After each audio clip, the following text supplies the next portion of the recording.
Hello বন্ধুরা, শুভ সকাল। সব বন্ধুদের অনেক ভালোবাসা দিয়ে শুরু করছি শম্পার স্বাদঘর চ্যানেলের রান্না।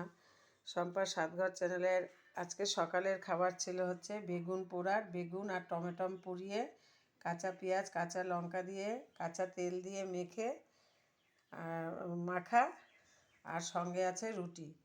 বন্ধুরা, প্রতিদিনের মতন আজকেও সকালে তোমাদের সঙ্গে আমাদের সকালের খাবার শেয়ার করলাম। আমরা সকালে বা দুপুরে যেটা রান্না করে খাই সেটাই তোমাদের সঙ্গে শেয়ার করি। আজকে সকালের খাবার ছিল এটাই।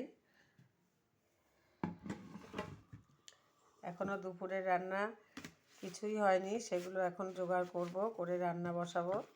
দুপুরে কি রান্না করব সেটাও তোমাদের সাথে শেয়ার করব, তোমরা আমার সাথে থেকো।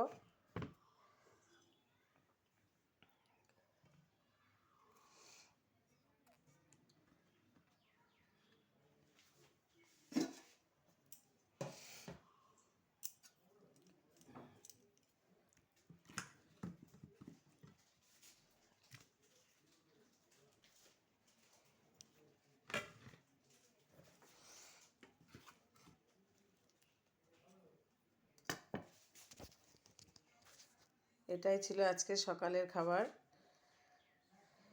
এখনও দুপুরেরটা রেডি করা বাকি আছে, দোকানের কাজ বাকি আছে। দোকানের কাজ এখনও শুরু করতে পারিনি, এবার আস্তে আস্তে শুরু করব। দোকানে শুধু মটরটাই ভিজিয়ে রেখেছি। বন্ধুরা, সঙ্গে থাকো, দেখতে থাকো শম্পার স্বাদঘর। চ্যানেলটি যদি ভালো লেগে থাকে চ্যানেলটি সাবস্ক্রাইব করে লাইক কমেন্ট শেয়ার করে ওনাদের দেখার সুযোগ করে দিও। সাথে থেকো, পাশে থেকো। সকালটা এই পর্যন্তই, আবার আসবো দুপুরে।